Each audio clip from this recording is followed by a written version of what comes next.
Handlooms textile యూనివర్సిటీకి కొండా లక్ష్మణ్ బాపూజీ పేరును పెట్టాలని కేబినెట్లో ఆమోదించినప్పుడు తనకు ఎంతో సంతోషం వేసిందన్నారు మంత్రి పొన్నం ప్రభాకర్. కొండా లక్ష్మణ్ బాపూజీ వర్ధంతి సందర్భంగా గాంధీ భవన్లో ఆయన చిత్రపటానికి నివాళులర్పించారు. తెలంగాణ ఉద్యమంలో తమకు మార్గదర్శకం చేసిన వ్యక్తి అన్నారు. ఈ నెల 27వ తేదీన కొండా లక్ష్మణ్ బాపూజీ జయంతి వేడుకలు ప్రభుత్వం తరపున ఘనంగా నిర్వహిస్తామని తెలిపారు మంత్రి పొన్నం ప్రభాకర్.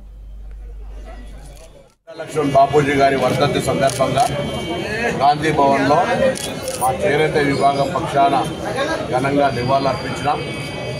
రాబోయే 27వ తేదీకి నాడు కూడా జయంతి వేడుకలు ఘనంగా నిర్వహిస్తూ ఉన్నాం. ఇప్పటికే హ్యాండ్లూమ్స్ అండ్ టెక్స్టైల్ యూనివర్సిటీకి నిన్ననే క్యాబినెట్ లోపల వారి పేరు ఆమోదించే సందర్భంలో ఒక బలహీన వర్గాల బిడ్డగా చాలా సంతోషపడ్డాను. ఆచార్య కొండా లక్ష్మణ్ బాపూజీ గారు మేము పార్లమెంట్ సభ్యులుగా ఉన్నప్పుడు కూడా తెలంగాణ ఉద్యమంలో మాకు అనేకమైనటువంటి మార్గదర్శకత్వం చేసిన వ్యక్తి, బలహీన వర్గాల బిడ్డగా ఆనాడే తెలంగాణ ఉద్యమం కోసం తన పదవి త్యాగం చేసినటువంటి వ్యక్తి, వీళ్ళందరికీ ఆదర్శప్రాయుడు. అటువంటి కొండా లక్ష్మణ్ బాపూజీ గారికి సంబంధించి సముచిత స్థానం దొరకాల్సి ఉన్నా గత 10 సంవత్సరాల నిర్లక్ష్యం జరిగింది. ఇప్పుడు కాంగ్రెస్ ప్రభుత్వం అన్ని రకాల కొండా లక్ష్మణ్ బాపూజీ గారిని గౌరవించుకోవడానికి తీసుకొచ్చే ప్రతి చర్య తీసుకుంటుంది.